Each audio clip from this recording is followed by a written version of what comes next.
Well, good afternoon to everyone. It's wonderful to be here today on a nice Sabbath day and have everyone here joining together. Well, brethren, all of us at times, various times in our life, and I'm no different, we have felt very tired, worn out, so to speak, and weary. And it's been said to me on occasion that the way things are today, the satanic forces are wearing down the saints. And I can see that in many cases where people feel in the church, and of course people out in the world and society, they're getting worn down. I don't think they're aware of who's behind it all. We have an adversary, a spirit being that goes around, and Scripture talks about it quite often. Our Savior did. He mentioned it many a times to his apostles and followers. So the question is, what can we do to win against being worn down in this society and in this life? And this is my title today, Winning Against Weariness. Let's see what the Bible says. There always seems to be, brethren, ongoing uncertainty, anxiety, and fears. We had the COVID-19 not too long ago, as you're well aware of, everyone. And then there's financial goings-on, devastation, stock markets going downhill sometimes, and rioting, social unrest. I see it. I know about it. And it just seems like there's a barrage of distressing news coming our way a lot in our society. But what I want to do now, I want to go back in history. Biblical history. I want to show you what King David says here. It's in Psalm 6, verse 6 to 7.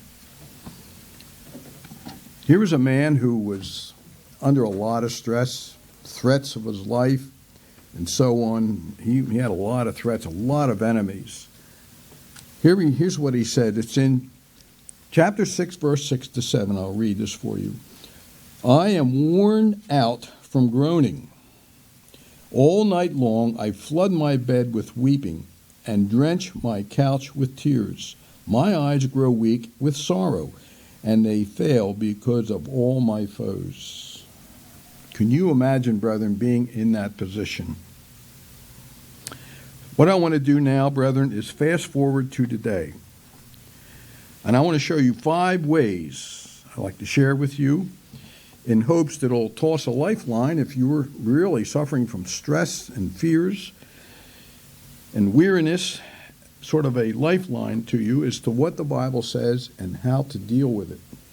And believe me, it works. It works 1,000%. It's worked with me many times, especially if you feel you're worn down and have these anxieties of what's going on in life, either within your family or in your job, in school, wherever you may be. Here's number 1 of those 5. The first thing is, it seems like a very simple thing to do, but think about it. It's count your blessings. We had a song today, earlier. It's one of our songs, Count Your Blessings. Named them one by one. It's a very, very good song. Let's turn over to Psalm 118, Book of Psalms.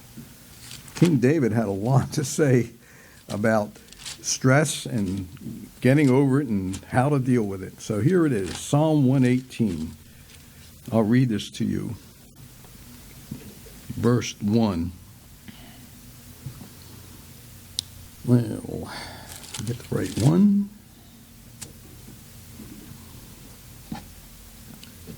He tells us here, brethren, give thanks to the Lord, for he is good. His love endures forever. These are things that we have to think about and ponder, brethren, to give thanks to our Creator for what we have, to focus on our Father in heaven and His creation. And it will change your perspective. It's done it for me. When I think about how this earth was formed, the beauty of it, the mountains, the wildlife, and different things, how they're made. And you don't even have to go that far. We can look at our own human bodies to see how beautiful we are designed and how we function.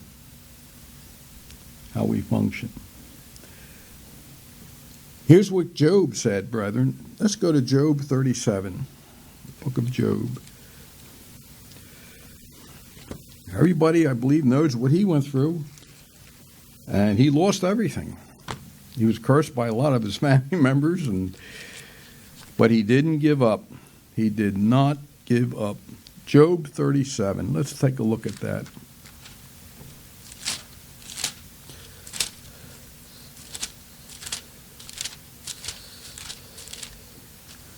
I'm going to read to you verses 5 to 7.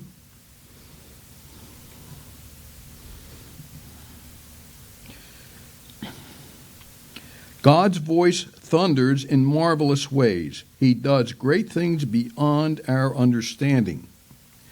He says to the snow, fall on the earth, and to the rain shower, be a mighty downpour, so that all men he has made may know his work. Let's go over to verse 14. Listen to this, Job.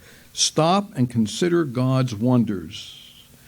Do you know how our Creator God controls the clouds and makes his lightning flash?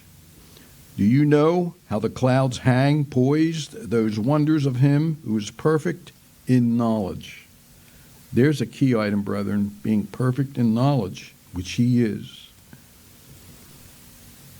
All that Job went through, brethren, he always acknowledged our Father in heaven, never gave up, and never gave up on knowing about his creation and who he was. A lot of times, people under a lot of stress and weariness, they forget about our Creator. They just don't even consider him anymore, which is not a good thing, because right then and there, satanic forces can influence and move right in and cause all kinds of problems. That's why follow Job's example. No matter what happens, keep the faith and stay the course, because it's not going to last forever, whatever it happens to be. Here's the second item. Think this and not that. Proper thinking. Sometimes, brethren, and I've experienced this myself to some degree, our thoughts can be self-destructive. It can really pull us away and sort of cause us to say, well, what's the use? Why should I even go on with any of this? But it can be self-destructive. Let's look over in Philippians, the book of Philippians. We're getting into the New Testament now. Philippians 4. I'd like you to read this with me, if you will, and look at verse 8.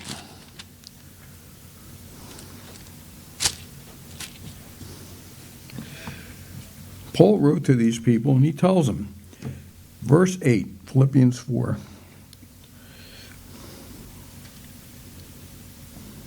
Finally, brethren, whatever is true and whatever is noble, whatever is right, whatever is pure, and whatever is lovely, whatever is admirable, if anything is excellent or praiseworthy, think about such things. Whatever you have learned or received or heard from me or seen in me, put it into practice, and the God of peace will be with you. Brethren, that's a surety. It's a sure thing. Believe me, it is. A lot of times our Father in heaven is waiting for us to talk to him, to pray to him, and to ask him for guidance. Every day he wants us to do that.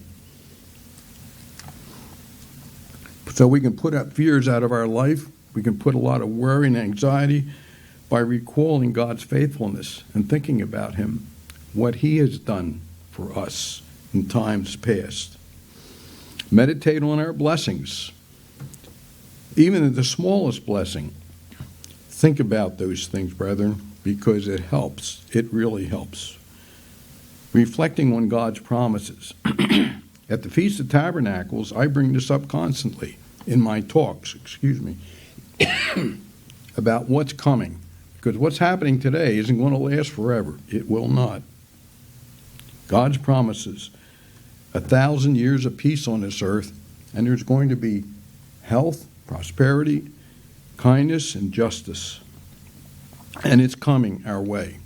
Because our Father in heaven isn't going to allow mankind to ruin things for others that want to do what's right. The other thing under that heading, brethren, excuse me, is to put out bitterness. It's not an easy thing to do at times. We can do it by remembering God's forgiveness towards us and the grace that He extended to us. So put bitterness out of our lives, because it's not worth it to dwell on those things. The third item I want to say here is cultivate a hopeful heart and be hopeful towards all things. Remember the big picture. There's an item. What is the big picture? Our Father in heaven has plans for us on this earth. Plans for salvation and plans, brethren, to renew the face of this earth the way He wants it. It's going to be done His way. The millennium, as I mentioned earlier, 1,000 years of peace, prosperity, and health. Let's look at 1 Corinthians 13. If you'll turn there, excuse me for my cough. 1 Corinthians 13. I want to read to you verse 13. And now these three things remain, brethren. There's faith, there's hope, and there's love. But the greatest of these is love. So let us remember those three things, brethren. They all tie together. They all have such power and love in them. 2 Corinthians 4. Let's go over there. 2 Corinthians 4, 16 to 18.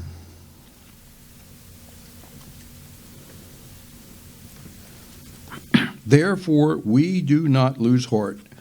Though outwardly we are wasting away, yet inwardly we are being renewed day by day.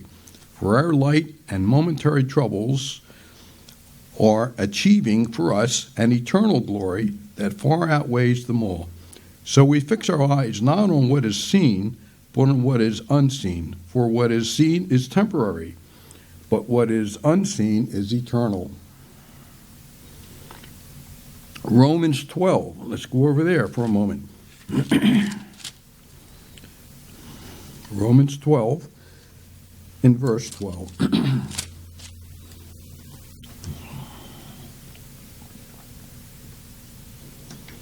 Be joyful in hope, patient in affliction, and faithful in prayer. Share with God's people who are in need. Practice hospitality. There's something to take our minds off of weariness right then and there. Hebrews chapter 6. Let's go over to Hebrews for a moment. Hebrews chapter 6. I'm going to read you verses 19 to 20.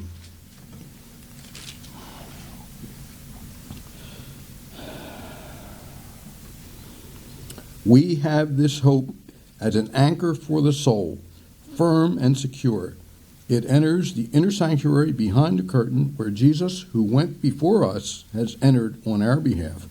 He has become a high priest forever in the order of Melchizedek. There you have, there's faith, there's hope, there's love, brethren.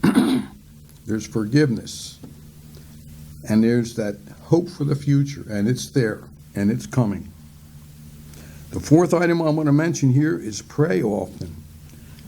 Weariness is certainly nothing new, brethren. Jesus tells us, and if you read it in Matthew 11:28, He tells us right here and there, right here and today, He says, "Come to me, all you who are weary and burdened, and I will give you rest." That's a promise, brethren, for all of us at any time, day or night, 24/7. It's there. Pray daily, brethren. I think it's important that we ask our Father in heaven in prayer to give us guidance and presence in our life, in all that we do. No matter where we go, our jobs, school, home, our communities, ask our Father to guide us every day in these difficult times, because these times are difficult. I don't have to go into detail on that. They're difficult for a lot of people. And I see it growing in leaps and bounds with some areas in some people's lives where I work, people I talk to, but I hope and pray things will straighten out for them.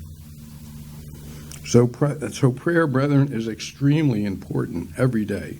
Ask our Father in heaven. Believe me, nothing is impossible with him. Nothing. And number 5, which is very important, do things for others. And I have found this to be a wonderful thing to do. Even the smallest of things, we can help. We can talk to people even on the street. I've met elderly people. I've met young women with their babies in their carriage in the stores.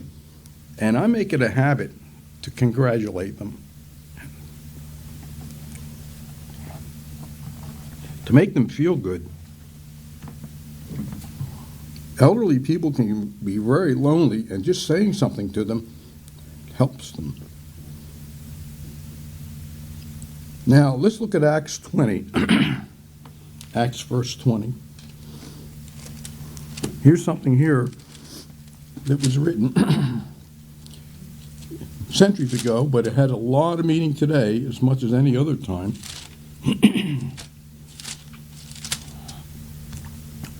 Acts 20, I'm going to read you verse 35.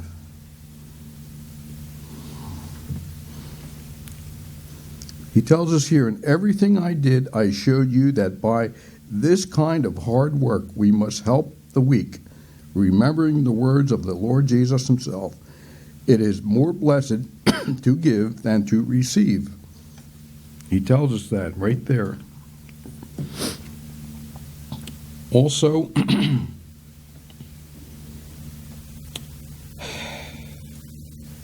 let's look at Isaiah 58. Let's go back into the Old Testament momentarily. Sorry for this cough. The book of Isaiah.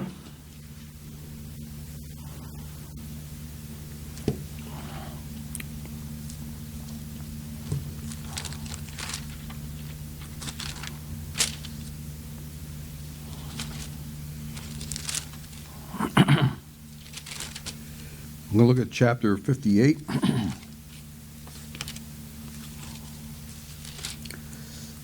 Isaiah is a very big book. It has a lot of information in it. I'm going to read verse 10 to 11, Isaiah 58. "And if you spend yourselves in behalf of the hungry and satisfy the needs of the oppressed, then your light will rise in the darkness, and your night will become like the noonday. The Lord God will guide you always. He will satisfy your needs in a scorched land and will strengthen your frame. You will be like a well-watered garden, like a spring whose waters never fail." Here's Isaiah. Let's go over to Proverbs 11. Briefly here, Proverbs 11. I'm going to read you verse 25. And this is a very important verse.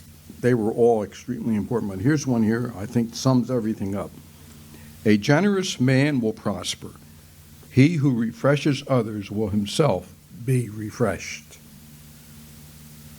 Think about that, brethren.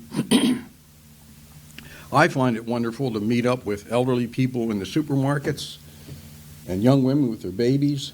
Just the other day, I had the opportunity to walk up to a young woman with her beautiful baby daughter. She's only 5 weeks old. I congratulate her, and this little baby, believe it or not, was looking right at me. It was really wonderful how their eyes are real big, beautiful blue eyes, and I congratulated her, and she told me her name. I forget the name of the baby, but there she was, and that little one smiled at me. Can you believe that? She just grinned from ear to ear. Because I think babies sense that you love them and like them. So, I'm sure all of you in here understand that. Me being a single man, I've never had children of my own, but I sure know how they react. And it's a wonderful thing. Their innocence, their beauty, their gentleness. And then I talk to elderly people. I have them even come up to me and say, "Hey, how you doing today?" And I says, "Fine." And we get talking back and forth, and it's a wonderful thing. And I wish them a good day, and they do the same for me. But enlightening people and talking to others, brother, and I'm sure all of us can sense the ones that are lonely and maybe downtrodden somewhat. But if the opportunity comes, talk to people and refresh them from time to time. And it will, and believe me, it will alleviate any worries and on this here anxieties that we have today and worriment. It'll certainly take it away to a great degree. And remember that praying every day, asking our Father in heaven for guidance, and believe me, He's there, and these angel beings He has will be around us always and our families.